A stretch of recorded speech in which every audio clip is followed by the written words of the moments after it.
the news from poems, yet people die miserably every day for lack of what is found there. It's difficult to get the news from poems, yet people die miserably every day for lack of what is found there.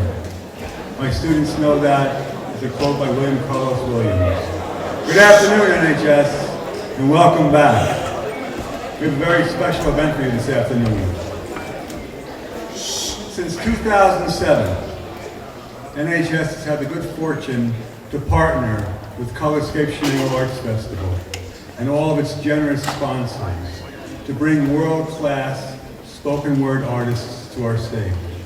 Performance poets who demonstrate the power of language and voice and emotion to express what it means to be a human being in all of our complexity, diversity, commonality, beauty, and even our ugliness. In their own unique ways, they remind us that poetry is really the language in our blood that we try so hard to express with words. I can't imagine a better way to begin the school year, and today we continue that tradition. Shanelle Gabriel is a spoken word poet, singer, lupus warrior, and educator from Brooklyn, New York, who has toured the globe. Widely known for featuring on HBO's Russell Simmons' Deaf Poetry Jam, she has shared the stage with powerhouses such as Jill Scott and Nas, Anderson .Paak, Nikki Giovanni, Stacey Abrams, and more. Shanelle has competed in both the national and individual world poetry slams, and she's performed at amazing venues, including the Apollo Theater, the Howard Theater, Lincoln Center, the Vatican, and many, many more. She served as a performer, teaching artist, and consultant for BET's 2022 Nelson Mandela Project and for a Black Music Month campaign with Kit Kat and Hershey's alongside the legendary DJ Clark Kent. She's released 3 albums. She's venturing into the world of music. She's committing her, she has a beautiful singing voice. You may hear it today if you're lucky. She's released 3 albums, Start Something, Aim High, and Things I Need to Remember, which showcase her prowess as a spoken word artist, as a soulful singer, and they're all available streaming online. Following Shanelle's performance, there will be a brief question and answer period, so I challenge you, I encourage you. I hope that some of you formulate some good questions. Maya Adolph will have the microphone, and if you have a question, just raise your hand. And so, at the end of the performance, you report back to your Belfort class to continue your day. Juniors, you're going to remain right here for your class meeting. So now, it gives me great pleasure to welcome back to our stage, for the second time in 7 years, from Brooklyn, please give it up for Shanelle Gabriel.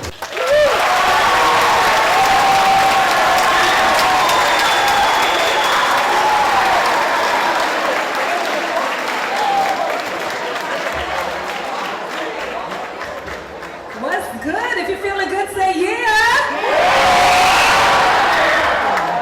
I just feel this energy. Y'all make me so joyful. Oh my goodness. All right. So my name is Shanelle Gabriel. Thank you so much, Mr. Bernstein, for bringing me here. Like a commitment to poetry. I want to say that, the last time I was here was 2017. I've been doing a lot of poems for a really long time, and I appreciate you having me back and being able to be here with you all. So, all right, so I'm just curious, how many of you are writers in some form or fashion? You write in your journal, you write bars, music, poems. All right, we got some folk here. All right, bring it back. There we go.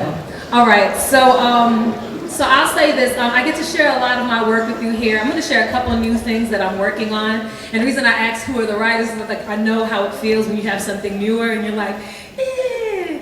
But I feel like it's important while I do the things that I know and I'm most comfortable with to also show you the process of trying to figure out things that you're working through.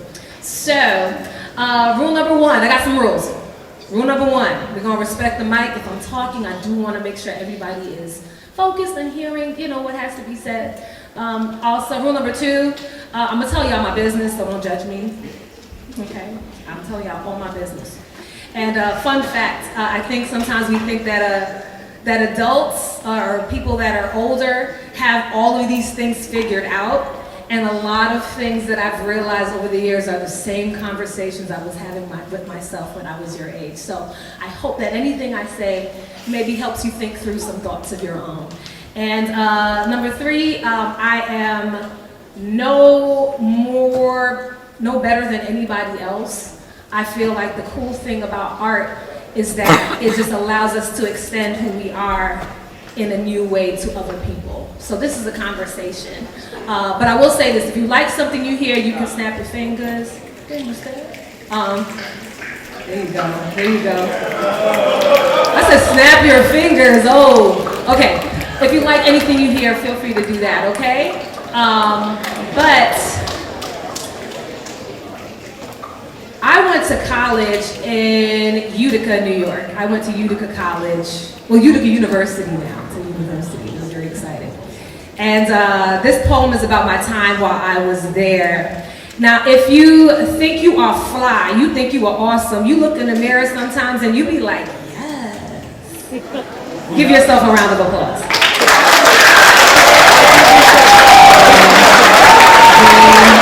Then you're all vain.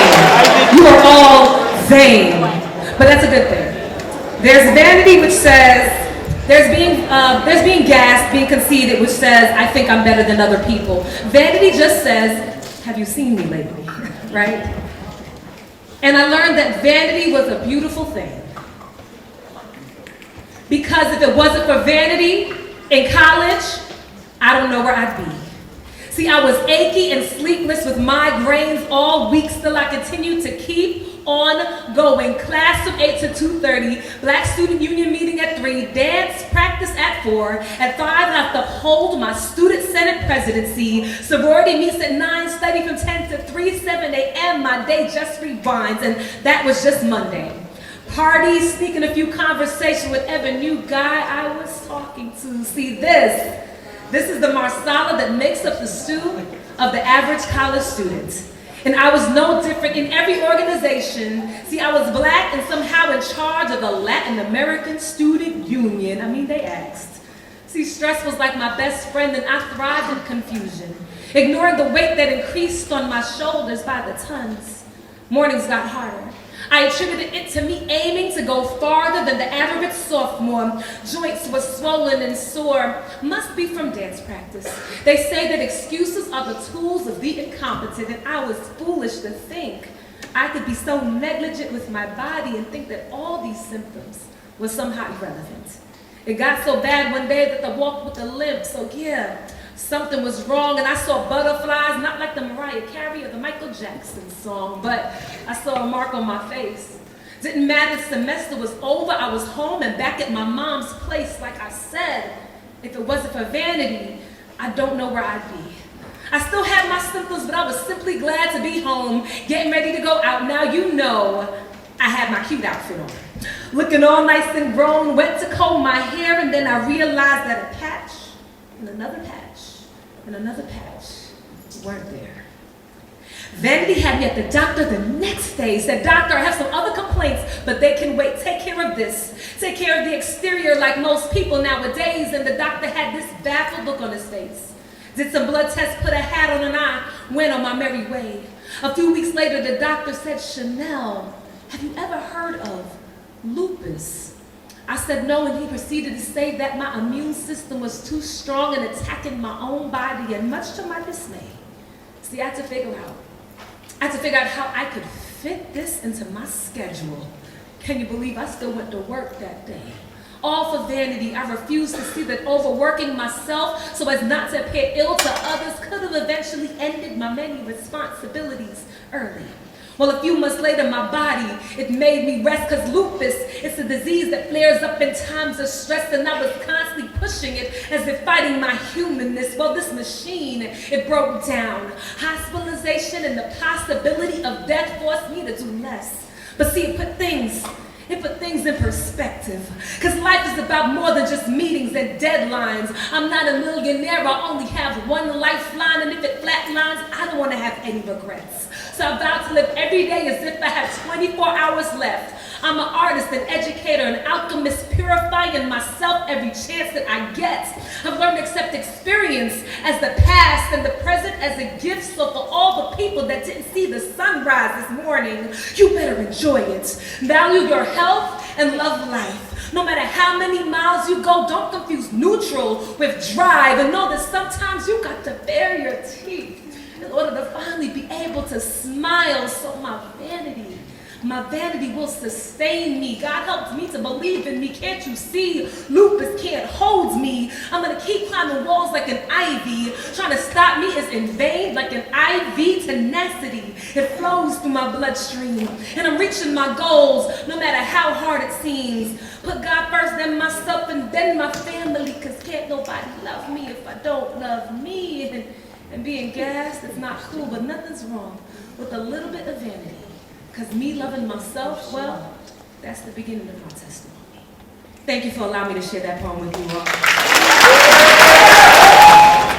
In my junior year of college, I was diagnosed with systematic lupus. Lupus is an autoimmune disease where the immune system is overactive and attacks the parts of the body itself. It's an overactive immune system. It causes inflammation, it affects different body parts. It affects 1.5 million Americans every year, and there's no cure for it. So I did not tell you that poem to make you all hypochondriacs. Do not go, oh my gosh, I'm tired. You might just need a nap. That might be it, right? But I do say this to say that it's very important for you to realize, I know it's very hard to tell young people to take care of their body, because it's like, you got so much energy, we got so much life. I mean, I sure wasn't paying attention, like, oh, what's going on here? I was just living. But it's very important, especially those of you that as you progress into college, into spaces that feel like more pressure, it is really important to make sure you take care of yourself as you accomplish and do all the amazing things you're expected to do. And so I say that, like I said, not to say that don't have a good time, not to say that, you have to restrict your schedule, but be mindful. Our body's amazing in the sense that it tells us when things are off and things are wrong. And a lot of times we ignore it until it's like screaming, okay? And I say all that to say, and also, when you get on a plane, one of the things they tell you is, before you put if the oxygen masks fall down, they say, if it falls down, you should put yours on before helping someone else's. It's very important to make sure that you yourself are whole and healthy and well, in order for you to be a best support to others, okay? So just making sure that we're balancing this idea of like helping others with also, and doing what we have to do with also taking good care of ourselves, all right? Okay, so that was my message for the moment. All right, so with that said, and just fun fact, Selena Gomez has lupus, Toni Braxton has lupus, Nick Cannon has lupus, Michael Jackson had lupus. Oh, that too. Yeah, and he had a couple other things. He had vitiligo as well, but he also had lupus. There's so much stuff. I can't with y'all. But just so you know that this is an actual real thing, and just be mindful also, really quickly, bring it back in. One thing to also be mindful, lupus is also an illness that you can't see. And so a lot of times we're not always aware of the battles that other people are fighting. And I do a lot of work around disability awareness and how like mental health is a part of that. Like just being also mindful that we don't always see the things that people are going through around us. And it means that there's a need to be aware and give support. So with that said, I'm gonna go back to high school because I miss high school sometimes.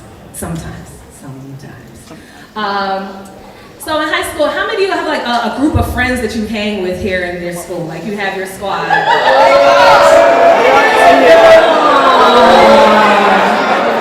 at that, I see all the love. People were like, oh, all the love being shared. All right, bring it back.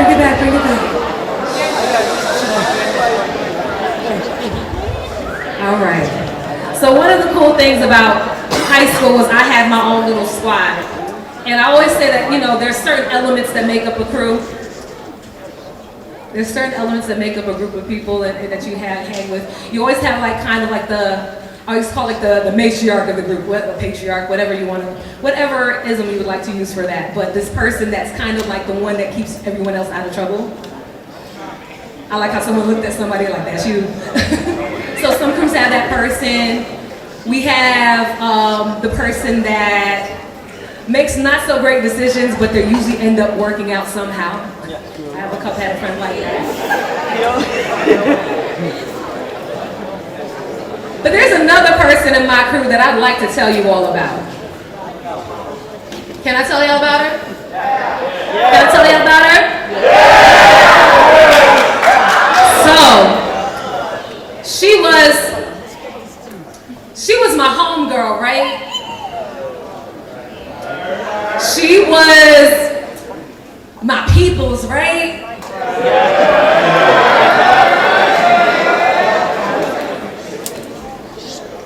But she had everything that I didn't have. And I hated her. Let me tell you, I hated her because I wasn't her. Now she was petite with long wavy, they called it that good hair. Now I had a barely there ponytail where all the strands didn't quite get there.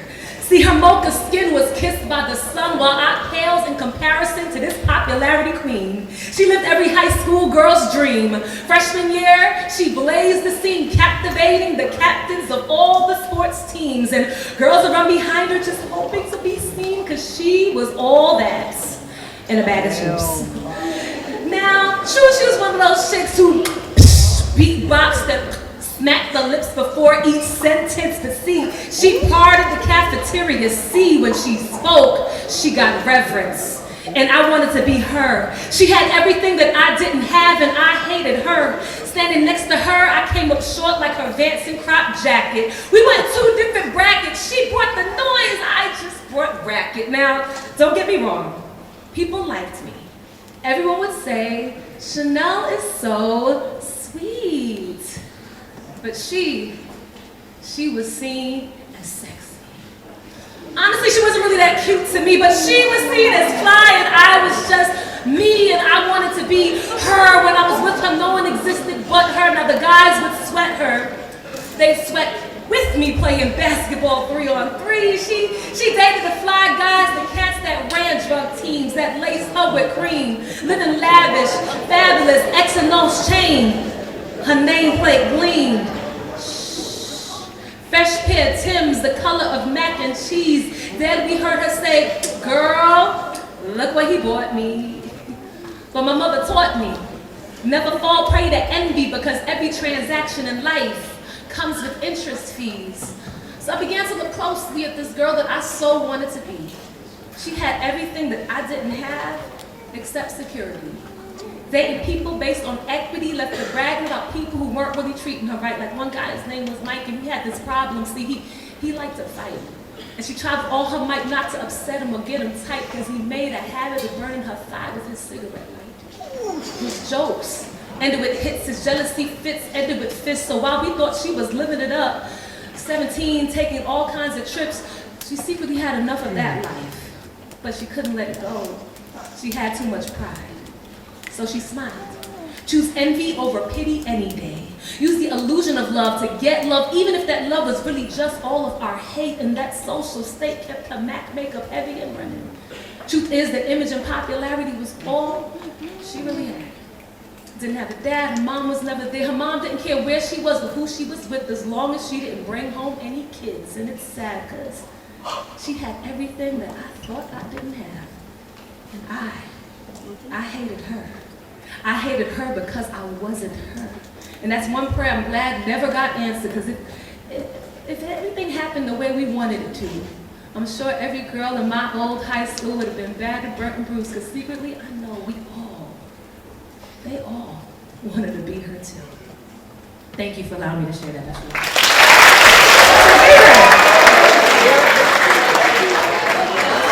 So my family, I'm Trinidadian American. My family's from the Caribbean. My family's from the islands.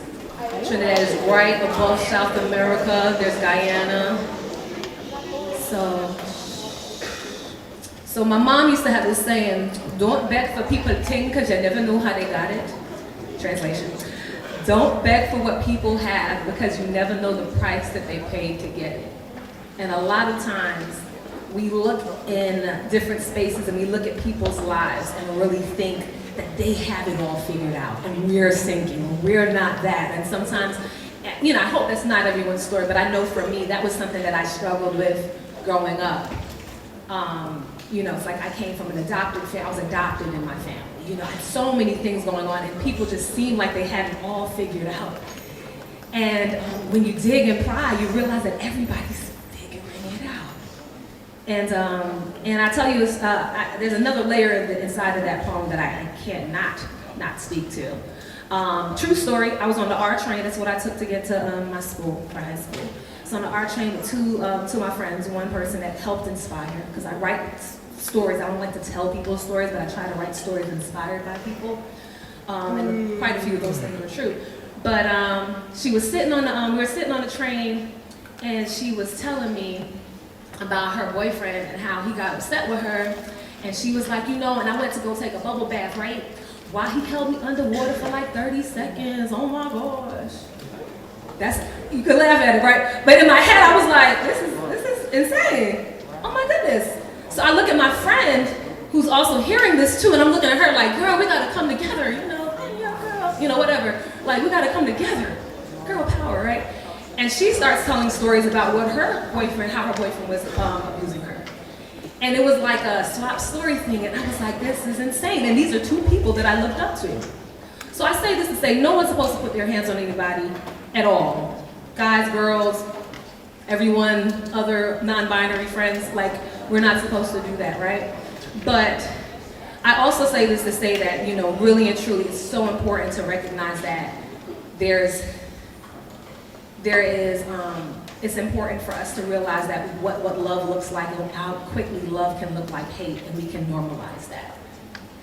So I want to make sure that we just like always having healthy forms of relationships with our friends, with our loved ones and significant others. And the next poem kind of goes into that a little bit. So I'm gonna do a new poem for you all. Ladies, new piece. And this one kind of talks a little bit about that. Okay, this is me telling y'all my business for real, okay? Shout out to therapy, it's beautiful. Woo. All right. So this piece is called Habits, and was thinking about, I just had a really big birthday that just passed, and I was thinking about what the things we do and how sometimes we think the things that we go through are who we are. Right? So this piece is called Habits.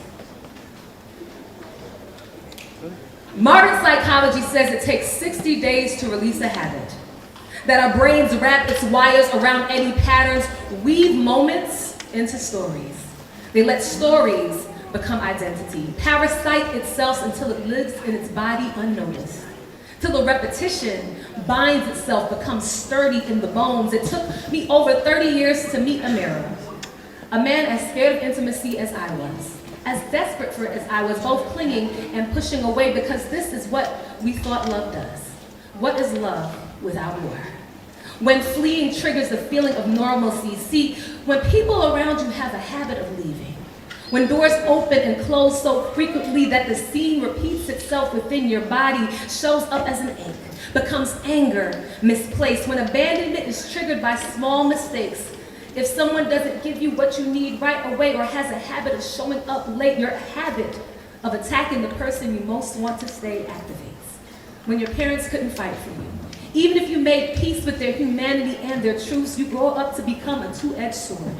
One side screams, someone please choose me. The other terrified of being chosen because it requires vulnerability. It took me 30 years to see that my habit of dating and befriending self-fulfilling prophecies. Told myself no one could possibly want this broken soul. People who couldn't be fully present for me became my preference, would become my habit for 60 days, but quit the job and leave with severance and all access to my benefits. It's funny how easily our habits can limit our destiny. How our fear can keep our arms warm yet still have us feeling lonely. Modern psychology says it takes 60 days to release a habit. It took 5 years of therapy twice a week to see that my habits were harming me. That I was fighting to prove I was worthy to people who didn't deserve me. That depression doesn't always come with tears. It shows up in habits that reinforce the sadness. It took 5 years to recognize 30 years of habits, and 5 to not think of peace as a prelude to pain, where service no longer feels like a tactic for survival. Now, we're no longer handing the world my heart, hoping others would seal the cracks in my childhood. See, my palms have learned to close sometimes.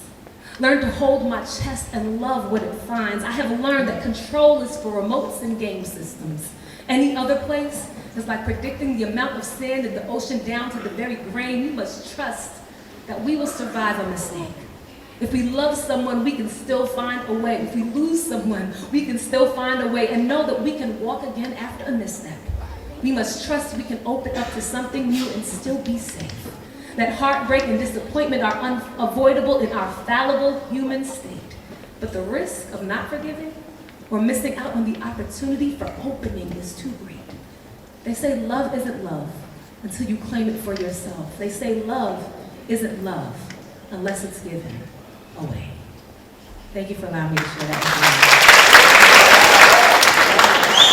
you. So with that poem, I'm just sharing, I think one of the hard things is keeping friends. People talk about this struggle of keeping friends. And so that you can talk about relationships and that, but I was really just thinking about people in general and how sometimes it's really, really hard. People make mistakes and we're like, the world we live in says you've made a mistake, you are a problem, you are not somebody worth keeping. I'm cut you off, you a hater, and we don't recognize that people are human. That as much as I love you, I might hurt you by accident. Shoot, I might have been really going through something that hurt you on purpose. But I think there's something about this idea of being able to forgive each other, the idea of being able to see value in people even if they are flawed. Of course, not saying, once again, going back to the previous poem, if somebody's hurting you, if this is a regular thing or that's a thing, that definitely not. But there's this idea, I want us to be able to normalize keeping friends and really trying to work through things rather than cutting people off or ghosting people or blocking people on social media or really just distancing ourselves from people when we really could just sometimes just have a conversation.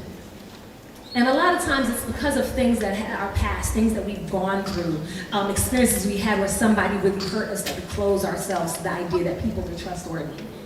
So I say all that to say, just really be, as you are going through life, consider the fact that you yourself are not perfect. As much as I think I'm pretty close, no, I'm joking. We are not perfect, and no one around you is. So really just consider what forgiveness is. Consider what like a conversation can do. And how important that is. So, I'm going to share another poem. I have a couple more poems for you, and then we're going to open the floor.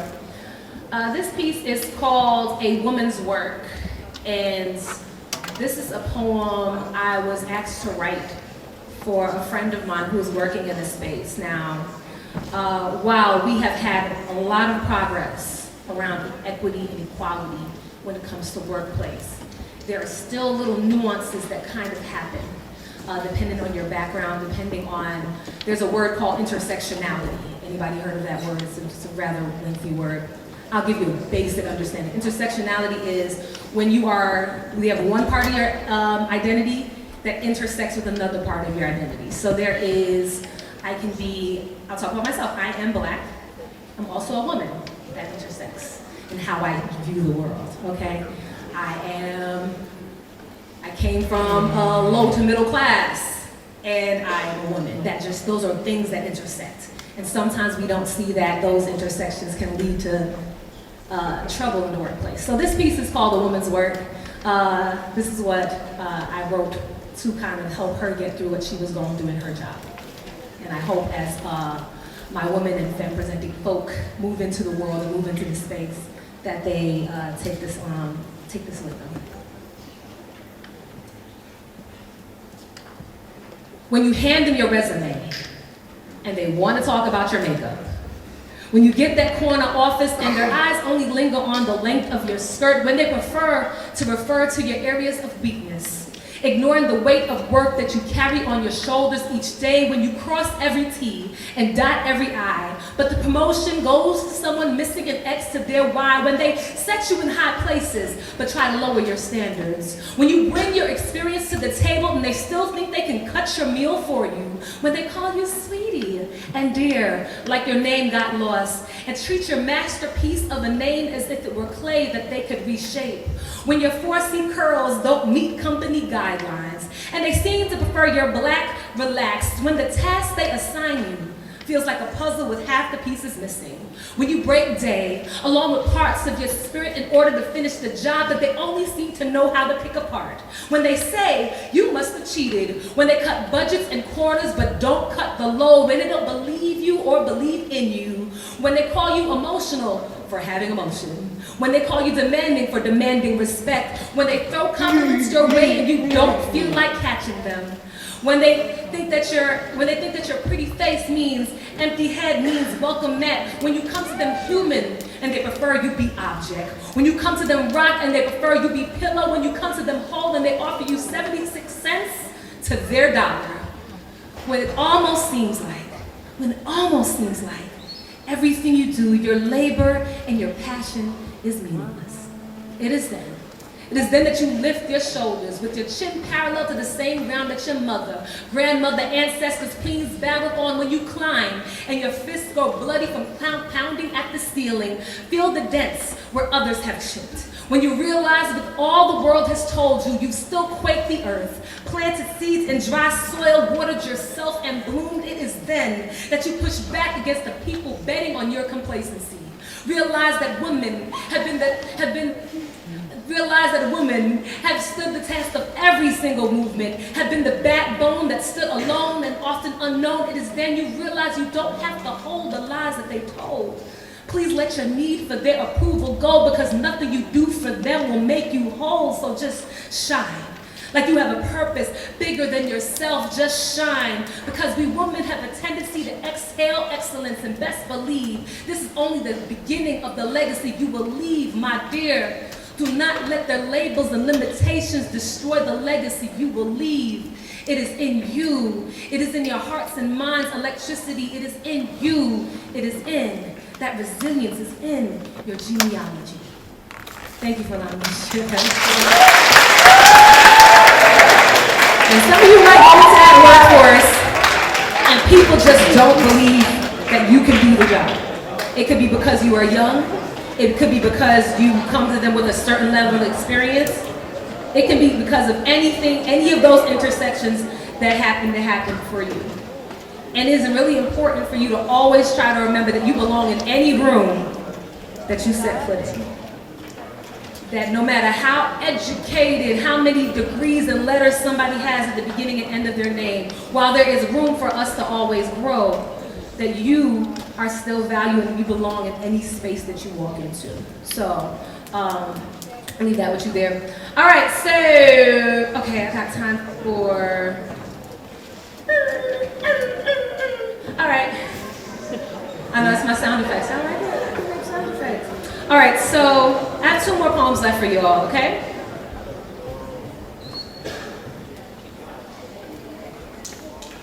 All right, this is an interesting one. So, I was with a friend of mine for her birthday. We were actually in another country on an island.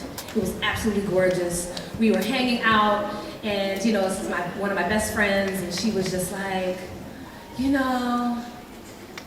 I'm just sad because I am single. And now this might be something that I feel like is really important, because I'm talking to a lot of young people that I work with around healthy relationships. But the biggest part of it was crazy to me was we were like enjoying this beautiful scene, and all she could talk about was the fact that she was single. And so I wrote this poem, both for myself, for the young people I was talking to and having conversations around these kind of conversations, and I want to share this conversation with you.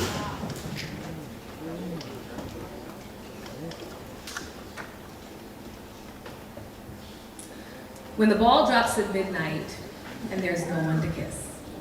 when there are no fireworks from someone's fingertips, when you are no closer to a diamond on that fourth finger, and it seems that every singer on the radio wants to remind you they got a boo, and you just got you. When another year passes and you are still single, please know that you still have value. That loneliness doesn't have to be a great comforter of stones swallowing you whole. Singleness is not a badge of brokenness. You are not a broken mess. You are not less. See, there is nothing he or she or they can say that can match you loving the echo of your own name. See, there's no need for something outside of your body to make you complete. Not when you are a house, well stocked with purpose and resilience and consciousness. You may not have a significant other, but you are still significant and there is no other you. Silly, awkward you. See, don't forget the point of life, which is to enjoy all that you were given and to enjoy simply living, realizing that your heart is one step away from death. It takes nothing for the breath in your body to be stuck in your chest, but you are here worrying about somebody who doesn't yet exist, who you can't be sure will be a gift, much less another headache to add to your list. Trust that the responsibility of making someone happy, the sole responsibility of making someone else happy, has destroyed many a relationship. And contrary to social media's portraits, the couples you see are far from perfect. Oh goodness, I'm about my butt. Give me a second. Whew. Contrary to social media's portraits, the couples you see are far from perfect. Dysfunction is easily cropped out and trifling people can be fixed with filters. And IG be telling stories, more like fables, more like lies. You still think you can only find joy by finding a partner, ignoring the person that's been within you all this time. They say that the Bible says, he who findeth a wife findeth a good thing, but never forget, you already were that good thing, long before they found you, already worth worshiping, and you still ignore your friends and family that gather around you at your altar, all because one person wouldn't put you on a pedestal. See, something magic happens when we close storybook fables and begin to find our happily ever after beneath our own feet. So if you're ever on a date with someone who asks you a question, like, why are you single? Tell them it's because you go on dates with people who ask you stupid questions like, why are you single? And tell them that you aren't picking a partner based only on if they can make your toes tingle and stomach parasail, and that your world isn't built by what you have, but by enjoying its design. And if you never find your soulmate, maybe you will find that your soul has a bigger reason that your soul was made, and I don't say this will be easy to do. See, our Creator made us to love.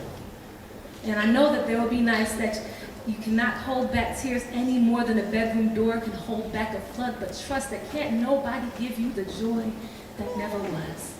Tell yourself this, even if sometimes it feels like a lie, that there is someone out there that wishes for your problems. Please don't let your blessings pass you by. Please be your own judge and jury, because being single is not a crime.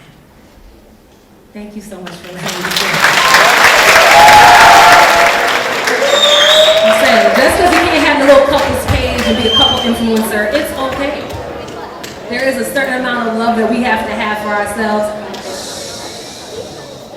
There's a certain amount of love that is really important to have for yourself before you try to couple up with somebody else, right? So one thing that happens, and there's a line in that poem that I always try to say, a lot of times people look for love in relationships.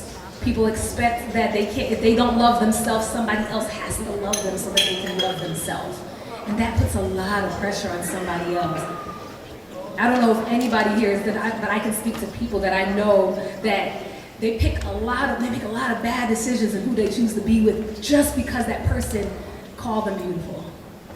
Just because that person makes them feel like they're not going to be alone. And so I just say this to say, really, really try to find that love and find that patience for yourself, and try not to rely on other people to give that for you, okay? All right, so I'm gonna do one more poem, and then I'm gonna open the floor for some questions. This piece is called Aim High. We're in school, so do me a favor. Repeat after me. Aim high. Aim high. Shoot far. Shoot far. Aim for the moon. Aim for the moon. If you miss, you'll hit a star. All right. End of the repetition. So this piece is the title of my second album, which is available streaming on all platforms. And if you, if you'd like to know, I'm pretty chill on my IG page. If you want to like follow, I post a lot of different work that I do. But this piece I wrote when I was deciding to be a full-time artist, and I was very, very scared. And I decided to write the things that I needed to hear. My third album is called Things I Need to Hear. Those are all poems that I wrote for myself, and I encourage you, as you're writing, it's very easy to use your writing just as venting, but a lot of what I've written was the things that I know I need to hear. If I ask somebody to encourage me, what would this sound like, right? So this piece goes out to anybody who has a goal, a dream, a vision, something that they're working towards. I want to believe that's everybody in here. And just so you know, anything that's worth having is going to require work. You're going to have to work at some point in time. If you do nothing, you will have to work extra hard later. If you do something now, it's just one of those things, no matter what things cost. And so the important thing is to figure out what are the things and the costs that I am willing to take, and what is the sacrifice I'm willing to make for the dreams that I have coming true. So this piece goes out to all of you.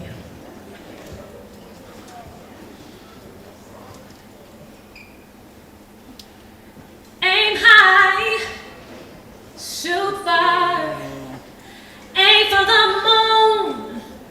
If you miss, you'll hit a star. Aim high, shoot far, just aim for the moon. If you miss, you'll hit a star. And it's easier to want things than to get them.